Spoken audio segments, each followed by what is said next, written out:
होनी को कोई नहीं टाल सकता। अभिमन्यु के पुत्र राजा परीक्षित थे। राजा परीक्षित के बाद उनके लड़के जन्मेजय राजा बने। एक दिन जन्मेजय वेद व्यास जी के पास बैठे थे। बातों बातों में जन्मेजय ने कुछ नाराजगी से वेद व्यास जी से कहा कि जहाँ आप समर्थ थे, भगवान श्री कृष्ण थे, भीष्म पिता, महागुरु द्रोणाचार्य, कुलगुरु कृपाचार्य जी, धर्मराज युधिष्ठिर जहाँ जैसे महान लोग उपस्थित थे, फिर भी आप महाभारत के युद्ध को नहीं रोक पाए और देखते देखते अपार जन धन की हानि हो गई।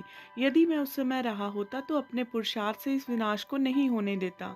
अहंकार से भरे जन्मेजय के शब्द सुनकर भी व्यास जी शांत रहे। उन्होंने कहा, पुत्र, अपने पूर्वजों की क्षमता पर शंका न करो। यह विधि द्वारा निश्चित था जो बदला नहीं जा सकता था। यदि ऐसा होता तो श्री कृष्ण में ही इतनी समर्थ्य थी कि वे युद्ध को रोक सकते थे। जन्मेजय अपनी बात पर अड़ा रहा और बोला, मैं इस सिद्धांत को नहीं मानता। आप तो भविष्यवक्ता हैं, मेरे जीवन की होने वाली किसी होनी को बताइए, मैं उसे रोककर प्रमाणित कर दूंगा कि विधि का विधान निश्चित नहीं होता। व्यास जी ने कहा, पुत्र, यदि तू यही चाहता है तो सुन। कुछ वर्ष बाद तू काले घोड़े पर बैठकर शिकार करने जाएगा। दक्षिण दिशा में समुद्र तट पर पहुंचेगा। वहां तुम्हें एक सुंदर स्त्री मिलेगी जिसे तू महलों में लाएगा और उससे विवाह करेगा। मैं तुमको मना कर रहा हूँ, ये सब मत करना, लेकिन फिर भी तुम सब करोगे। इसके बाद उस लड़की के कहने पर तुम एक यज्ञ करोगे। मैं यज्ञ को तुम वृद्ध ब्राह्मणों से करवाना, लेकिन वह यज्ञ तुम युवा ब्राह्मणों से करवाओगे। और जन्मेजय ने हंसते हुए व्यास जी की बात काटते हुए कहा कि मैं आज के बाद काले घोड़े पर नहीं बैठूंगा, तो ये सब घटनाएं घटित ही नहीं होंगी। व्यास जी ने यह कह के ये सब होगा, और अभी आगे की सुन। उस यज्ञ में एक ऐसी घटना घटित होगी कि तुम उस रानी के कहने पर उन युवा ब्राह्मणों को प्राण दंड दोगे, जिससे तुम्हें ब्राह्मण हत्या का पाप लगेगा और तुझे कुष्ठ रोग होगा, और वही तेरी मृत्यु का कारण बनेगा। इस घटनाक्रम को रोक सको तो रोक लो। वेद व्यास जी की बात सुनकर जन्मेजय ने एहतियातवश शिकार पर जाना ही छोड़ दिया, परंतु जब होनी का समय आया तो उसे शिकार पर जाने की बलवती इच्छा हुई। उसने सोचा कि काला घोड़ा नहीं लूंगा, पर उस दिन उसे अस्तबल में काला घोड़ा ही मिला। तब उसने सोचा कि मैं दक्षिण दिशा में नहीं जाऊंगा, परंतु घोड़ा अनियंत्रित होकर दक्षिण दिशा की ओर गया और समुद्र तट पर पहुंचा। वहां उसने एक सुंदरी को देखा और उस पर मोहित हुआ। जन्मेजय ने सोचा कि इसे लेकर महल में तो जाऊंगा, लेकिन शादी नहीं करूंगा, परंतु उसे महलों में लाने के बाद उसके प्यार में पड़कर उससे विवाह भी कर लिया। फिर रानी के कहने से जन्मेजय द्वारा यज्ञ भी किया। उस यज्ञ में युवा ब्राह्मण ही रखे।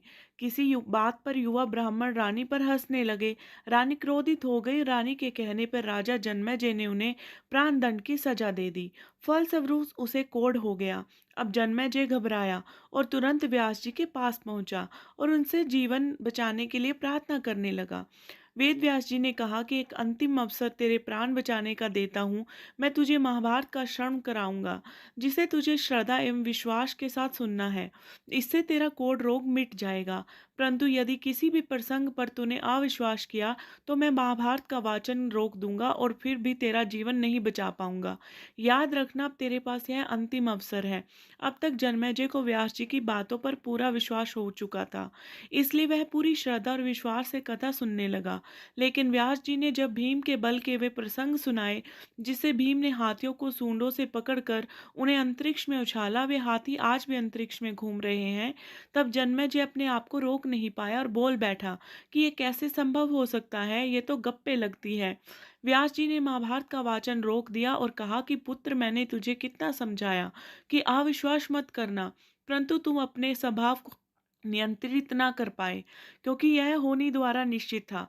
फिर भी व्यास जी ने मंत्र शक्ति से आह्वान किया और वह हाथी पृथ्वी की आकर्षण शक्ति में आकर नीचे गिरने लगे। तब व्यास जी ने कहा, यह मेरी बात का प्रमाण है।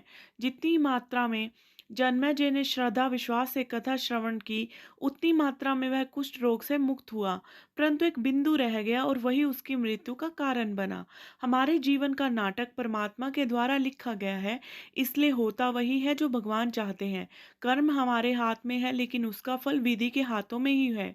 गीता के 11वें अध्याय के 33वें श्लोक में श्री कृष्ण अर्जुन से कहते हैं, उठ खड़ा हो और अपने कार्य द्वारा यश प्राप्त कर। यह सब तो मेरे द्वारा पहले ही मारे जा चुके हैं, तू तो निमंत्रित है। ईश्वर पर विश्वास रखो, होनी को टाल नहीं सकता, लेकिन नेक कर्म व ईश्वर नाम जाप से मानव शरीर में जीवन में सुधार अवश्य कर सकता है। जय श्री कृष्णा। प्लीज़ चैनल को सब्सक्राइब कर लीजिएगा। आपका धन्यवाद।